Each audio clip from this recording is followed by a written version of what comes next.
Olu ka ọ na-elu. Okwu gbara otu ire na ana, ajọ ka na-ekwe na ụda mara nwata na ama nne ya na agbọghobia. No ife dị n'ime ya.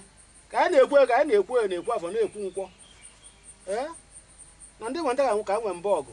No ife dị n'ime ya. Azigbo na-enye nni chi efu.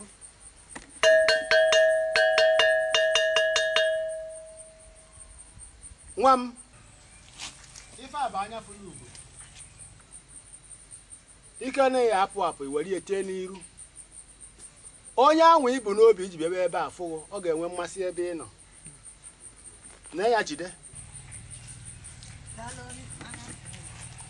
Ka m bịala ba. Ọ dị mma. M chekwara ka m gwasịkwa gị. Ọ bụrụ na ị chọrọ ka ị nwere ihe enu nwere ya na nwere ya okirikiri nwere ịgba nwere ekpiri. Ikere iwere ya yọsara ya na nni. Ori siri anya. Onwe ezi oge maka ya na-ekwu. Ife ọzọ m chọrọ iti ile gị bụ na ọgwụ ahụ kwere ebe ya bụ ọrụ ọkwụsị.